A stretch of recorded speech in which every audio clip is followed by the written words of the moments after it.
Good morning and welcome to another episode of the Property Pilot. So you joined me as I'm driving into town today, and I put forward an offer on a property yesterday, and I thought, well, now's a great time to do a brief video on how to negotiate a property offer and how to come up with that figure in the first instance. Now, if you've seen any of my previous videos, this naturally leads on to this. We've been speaking about how to view property and what to do after viewings. And today we're going to be talking about how to come up with that figure and how to negotiate a property offer.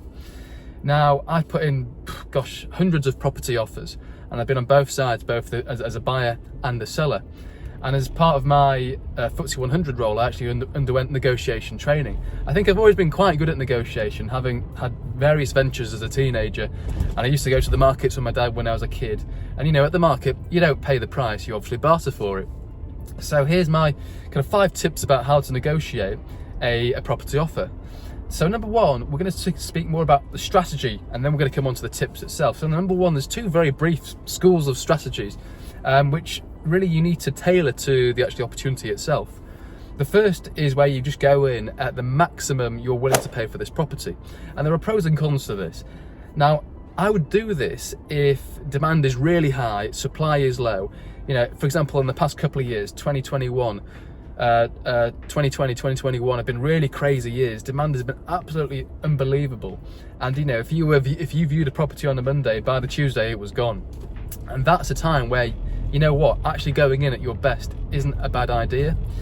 There are other good positive reasons why to do this as well. So also, if you're going in at your best offer every single time, well, you're going to be a person of your word then, aren't you? The agents know you're not messing about, and when the next property comes for sale, guess who they're going to call? They're going to call you, because they know straight away they've got the highest chance of getting an agreeable sale in the shortest amount of time with you.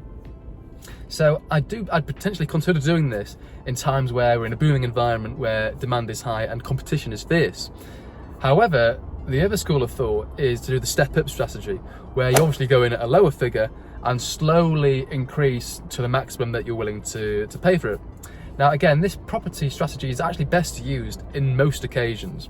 In most occasions, demand isn't ridiculously high, and it's also very good for unique properties that have been on the market for a long time or for whatever reason. Now with this step-up strategy, what we do is we basically work out the maximum we're willing to pay for this property, and we'll work up in increments as a percentage of that maximum figure. Now, I'm not going to tell you what those increments are, because if you're coming up against me, you'll probably do a bit better.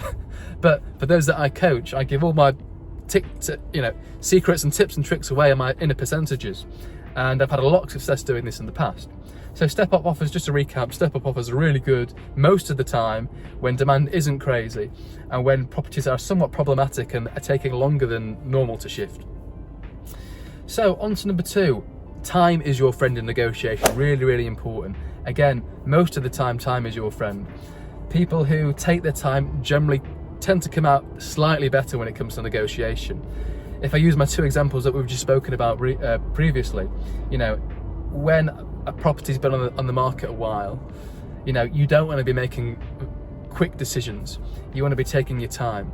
If you're making quick decisions, that's great, but it could actually show that you're too keen and you're too eager and you're too willing to get this deal across the line at whatever cost, and you don't want to send that impression across. So time's on your side. When time isn't on your side is, again, what I mentioned before, when demand is really crazy, like we've just had in 2020, 2021, that's when you want to actually be acting in a timely manner to secure the deal. So, you know, if you have viewed a property on Monday, don't wait till Friday. Consider putting that offer forward on the Monday itself. So generally speaking, time is your friend. So for example, if an agent calls you and says, right, you know, hi Marco, your offer's just been rejected, you know, what would you like to put forward? Just thank them for the call, you know, thanks for letting me know. I'll think about it, and if I can increase, I'll be in touch. Keep it short, keep it simple, hang up on the phone, and this puts the ball back in their court really, and they'll start sweating. They'll think, oh gosh, was that the right move to do? And you know, make them sweat, give it a couple of days, and then come back with your next increment. So number 3, don't bid against yourself. Really, really important. Whatever happens, try not to bid against yourself. I can't stress how important this is, both for buying and selling property. So let's take the buying side first of all. Let's say you've put forward an offer, it's been rejected, and the agent says, well, you know, do you want to come up? What's your next offer going to be? well, actually say, you know, just as I said before, well, I'm really sorry, I'm not sure if I can offer actually. I'll think about it, and if I can offer, I'll get back to you. But what I'd suggest is if you could go back to the vendor and see what they want to come back with, because I'm afraid we're going to be a million miles apart. Always try and get the agent to go back to the vendor to come back to you with a figure from them. Really, really important. You don't want to be bidding against yourself. And I'll tell you the reason why. Flip it round. Let's assume you're the seller and someone's trying to buy your property and they put forward an offer of £200,000. You want £250,000 for the property. Just reject it. Don't even come back with a counter. Don't even say, even if you're willing to accept 240 and it's up for 250, don't say that. Just say, you know, I'm sorry, I can't accept this. You know, how am I supposed to do that? You know, they're going to have to come back with a higher offer. And just gone through a bus lane. Probably shouldn't do videos and drive at the same time. And the reason being this is because you never know. When they come back for that offer, they could actually come back at 242 or 245, in which case you've got £2,000 or £5,000 over what you were happy to accept anyway. And that's why you never bid against yourself. Always get them to bid against themselves if possible. Number 4, penultimate one, is when you're submitting your final offer, make it an odd or a unique number.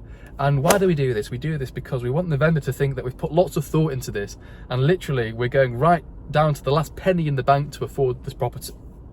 So that's why we do that. So, you know, for example, let's just say you've calculated your best and final offer is 210,000. Any more than that, you're not willing to buy the property. Well, you know, consider coming in at, you know, 210,000 and £375. Okay, you're coming in a few £100 over what you want to pay, but it sounds like an odd number. You know, it sounds a very unique number, and that's everything that you're willing to pay. You know, it comes across a lot better. Likewise, if you're the seller and the buyer of your property does this, you know what they're doing. Maybe there's a bit more in the tank. So my last thing to do, and this is tagged on to tip number 4, is if you can, offer a non-monetary item in your last offer. Again, this just signifies that this is your last offer, and it's a really good thing to do. So, for example, let's just say, you know, the max you're willing to spend on this deal is £200,000. Well, you know what? I'll throw in £200,000, and also, you know how I said I'd complete in 8 weeks. Let's bring it down to 6 weeks. You know, something like that. Non-monetary offer. It has monetary value in itself to complete in a quicker time period, and it helps smooth that deal across. Likewise, if you're selling a property, you know, what I've done in the past year that actually helped this offer actually complete is, you know, we got to the last part of the offer, and I said, right, well, you know, if we want to make this sale happen, I want to make this happen. I'm going to throw in the furniture as well. Now, there wasn't much furniture in this property, a couple of £100 worth of furniture, but by throwing in that furniture, the deal went across the line. So try and throw in a non-monetary offer or something of a low monetary value to actually show a gesture of goodwill to get that deal across the line. So to recap, we've spoken about 5 things today. We've spoken about 2 strategies. We've spoken about going in at the max, and we've spoken about going up in steps, tiers. We've then spoken about how time is your friend generally in negotiation. We've spoken about how not to bid against yourself.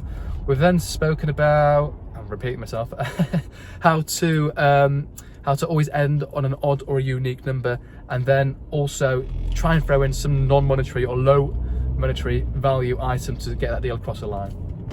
So I really hope you've taken a few things from today, and this video has added value.